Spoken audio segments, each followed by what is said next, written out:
Hello, and welcome to the Brutal Iron Gym podcast, where our goal is to cut through the BS and deliver the brutal truth about topics related to health and happiness. Today's podcast number 1893. The topic is training, and the title is Methods to Increase Mind-Muscle Connection. One of my clients is a trainer, and they said that their clients were in variable ways. Some clients were saying they couldn't quite feel certain muscles being worked. Another client actually outright asked how they could build mind-muscle connection. So my client brought that up in one of our recent talks and asked if I had any advice on how to increase mind-muscle connection. Now, mind-muscle connection is essentially if I'm doing an exercise for a targeted muscle. Say I'm doing a back exercise, but I don't feel my back. I feel my biceps, maybe I feel my grip giving out. I just don't feel my back actually doing the work.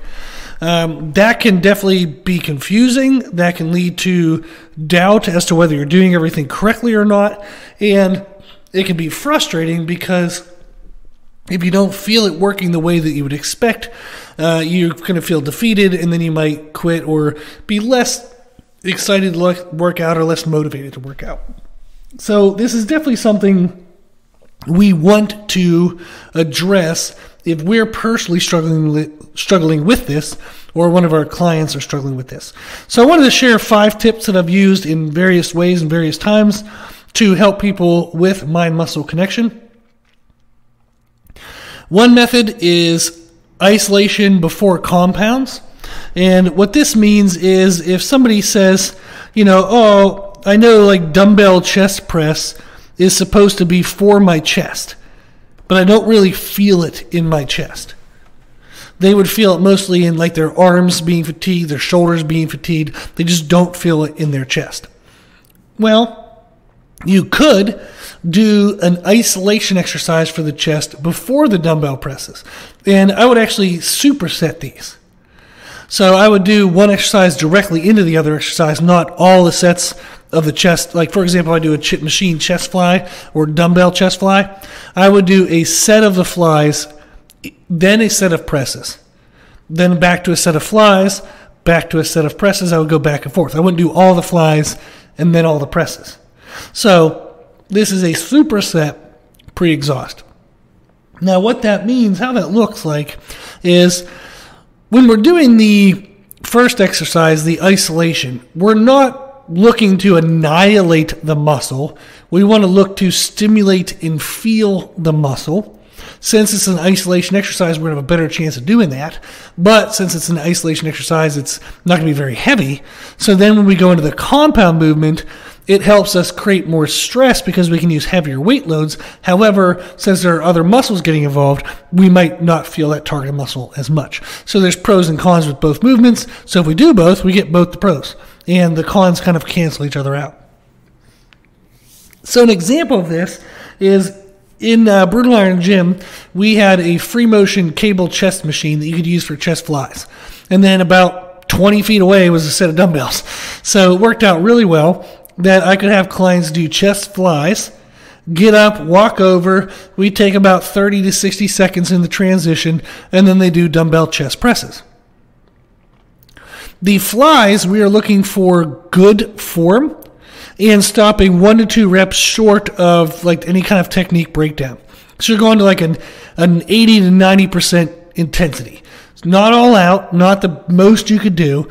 You're stopping 1 to 2 reps short, but it's enough that the chest had to do some of the work, right? It had to do 80 to 90% of the work, but it's enough to start to feel the chest, get a stretch in the chest, get some blood flow in the chest, and then when you go do the presses, the chest is sensitized from the first movement, and you have a better chance of feeling it in the second movement. A horrible analogy, but funny, is if I punched you in the shoulder and then had you do lateral raises, whichever shoulder I punched you in, you're probably still going to feel that while you're doing lateral raises. We don't want to punch anybody, but the first exercise is that punch to the muscle. It's a hard stimulus into the muscle that's isolated to just that muscle. So then when you go do the bigger movement, you're still going to feel just that muscle.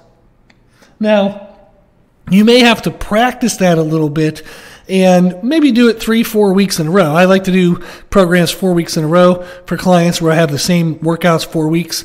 It gives them the first week to learn it, the second week to solidify that they learned it, the third and fourth week they can really push for progressions, and then we move on so that way we don't get injured or try to break down a technique trying to just squeeze out an extra rep or 5 extra pounds.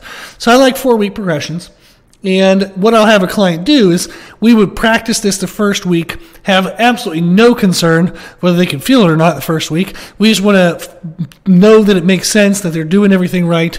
And then the second week, like obviously the first week we'd love it if they could feel it, but it's okay if they don't. The second week we would want to start to feel it because now that we're a little familiar with what's going on, we can add a little bit of weight, challenge ourselves a little bit more, and now all of a sudden we can start to feel it more. The third and fourth week, we're definitely going to be able to feel it because now our body has a better idea of what's happening, what's going on. So that's what we're looking for with the isolation before compound superset, is I want to isolate the singular muscle that I want to improve my mind-muscle connection with, and do that in an isolation exercise before I would do a compound exercise. So that way I can increase the weight load and get the muscle damage I want, but I did the first movement to sensitize the targeted muscle. Okay. The second tip we have is to use tempo control, so slowed tempo. Let's say, for example, you're doing lat pull downs and you're having a hard time, actually, let's go cable seated row. That's a good one. Cable seated row, and you're having a hard time feeling your back. As you're pulling the handle towards you to get a back contraction, pull with a 3 count. And then you're going to hold the contraction for like a half a second, and then you're going to release and extend for a 3 count. So you're going to start with the handle away from you, start pulling it towards you at 1, 2, 3. And then you're at a full contraction, and now start to release it at 1, 2, 3. That's 1 rep. So the slower the tempo, and I've even done 5 counts before. You can take forever if you want, but forcing a slower tempo means that the muscles have to be more in control throughout the entirety of the range of motion. It's not like an initial contraction, then there's momentum taking over in the middle of the range of motion. We want to have controlled speed in the entire range of motion, so that way the muscle has to do the work throughout the entire range of motion. So tempo control is very good. One example is I'll have clients do 3 to 5 reps at a 5 count, 3 to 5 reps at a 3 count, then 3 to 5 reps at a normal count. So let's say we're doing 3 reps of each section. So the first rep, they're going to do a 5 count contraction, 5 count eccentric. So 1, 2, 3, 4, 5, contracted. Now extend. 1, 2, 3, 4, 5, fully extended. That's 1 rep. They would come back for another 1, 2, 3, 4, 5. They're fully contracted. Now they're going to start to extend. 1, 2, 3, 4, 5. They're going to do that for 3. Now that's going to start to burn out because that's a lot of control. But instead of quitting the set, we now go a little faster. We go to 3 count. So 1, 2, 3, fully contracted. Now release it. 1, 2, 3. We'll do that for 3 reps. And then again, instead of just stopping, we go back to a regular speed, which might be like a 1, 2, contract, 1, 2, extend. 1, 2, contract, 1, 2, extend. So we would do 3 reps with a 5 count, 3 with a 3, and 3 with a normal speed, which you could count as like a 1 or a 2 count. But that slowed tempo allows us at the beginning of this set to feel the muscle contracting and controlling the weight through the entirety of the range of motion. Then as we speed up the tempo, that allows us to just get more total volume in, which increases the amount of muscle damage that we're able to create. So we're not letting that slowed tempo limit us in weight load to where we're not even getting, a decent amount of muscle damage. So it's like, okay, yeah, I can feel my muscle contract, but I'm contracting against 5 pounds, and who cares? That's not going to cause any damage. So if we do variable tempos, that allows us to mix in the control with heavy enough weight to get the muscle damage that we're looking for. The third tip we have is to perform extended isometrics at the peak contraction. This would be a good one for lat pull downs. So as you pull the bar down to your, like, wherever your bottom position is, it kind of depends on people's like arm lengths and whatnot, but you're going to pull it down to what you believe is a full back contraction, and then hold that for 5 to 10 count. So you're going to come down and contract and squeeze and hold 1, 2, 3, 4, 5, and then you'll go ahead and let it release. Then you come back down with a contraction and you hold the contraction. 1, 2, 3, 4, 5. So if you're doing it this way, where we're not doing a slow tempo in the eccentric and concentric, the extension and contraction, but we're doing an extended time under the isometric hold, which is a peak contraction hold, that's going to increase the amount of weight load that you can use. So this pushes actually a little more muscle damage.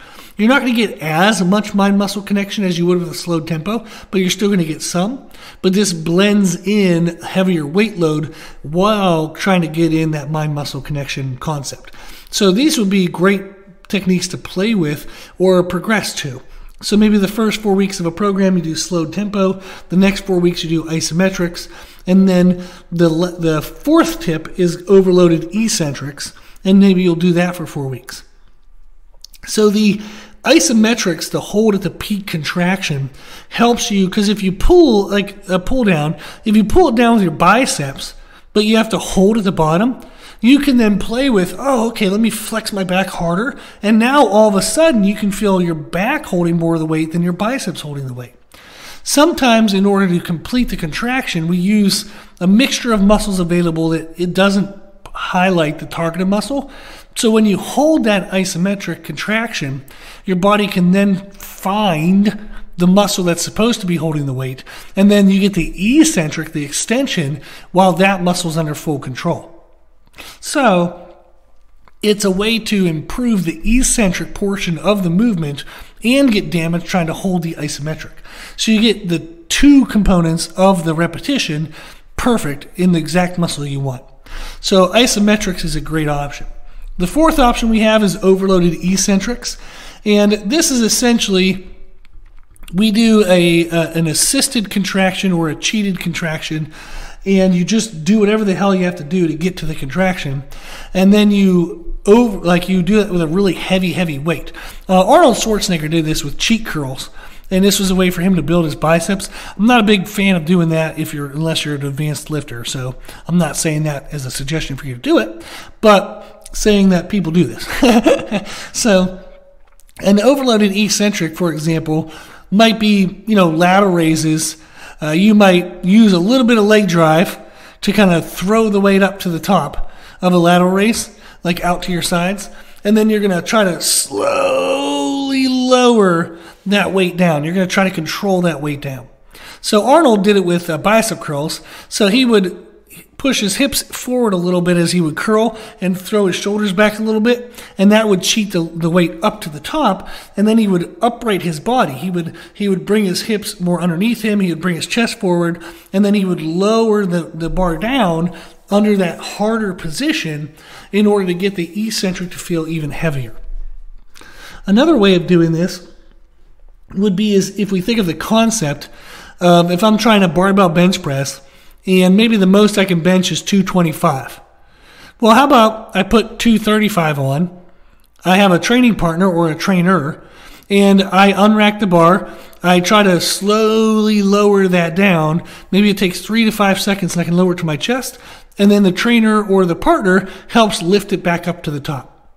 So it's a partner-assisted repetition. Now, I've done this on cable-seated rows with clients all the time. It's a fantastic technique. Maybe for a typical set of 10 reps, maybe they can do cable-seated rows at 150 pounds. Well, we might put on 180 or 200, and I will help them pull the cable, the handle, to a peaked contraction, and then they're going to slowly extend for like 5 to 10 seconds. Once they're at full extension, I'll grab the cable or the handle, pull them back into the contraction position again, and then we do that slowed eccentric again. So the slowed eccentrics, We'll typically do multiple repetitions, not a single repetition, because that really increases the injury potential. So you want to do multiple repetitions. I typically would do 3 to 5 reps. Now, sometimes you vary from that in case-by-case basis, but typically 3 to 5 overloaded eccentrics, where you cheat the contraction with leg drive or body English, or you get a training partner or a trainer or someone to help. Weight releasers, if you don't know what those are, you can pause the podcast and search for them. Bench press weight releasers. They're an apparatus that you can put on a barbell that makes the lowering portion, and you can actually get them extended to use for squats as well, but they make the lowering portion of the bench press and the squat heavier, and then the weight falls off in a controlled manner at the very bottom, and then you can lift back up with a reduced weight load. So weight releasers are a method that you can use to self-assist for overloaded eccentrics. It's so common, it's such a good technique that companies make a product to help you do this. And then the 5th tip we have is just to train on back-to-back days. Kind of a, like lazy cheat code. But if I want to feel my arms more or feel my chest more, I'm just going to train my chest on back-to-back days. Training a sore muscle will make you feel that muscle more. Now, you do have to select easier exercises, lighter weight loads. You have to do it in a safe manner.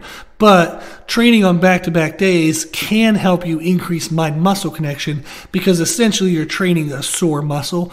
That's going to make you much more aware of what that muscle's doing or not doing in that second workout. Again, just select exercises that are easier, more isolative movements, select higher time under tension, lighter weight loads, kind of work on more of a pump feel to that workout rather than anything heavy. You might do heavy in the first workout, more of a pump style workout in the second workout. So I've done that before for people and it works really well. So those are 5 tips on how you can increase mind-muscle connection. Is use isolations before compounds, do slowed tempo repetitions, do paused isometrics at the peak contraction, use overloaded eccentrics, and train on back-to-back days. Awesome. Okay. Well, if you have any questions or you need anything, just shoot me an email at brutalirongym@gmail.com. If you like the podcast, please share the podcast. If you like the podcast, please consider donating to support the podcast, which you can do on our website. Also, if you like the information we share in the podcast, you can find more from us on our social media channels. You can find us and follow us on Instagram and YouTube under the name Brutal Iron Gym. As always, I hope this was helpful, and thank you for listening.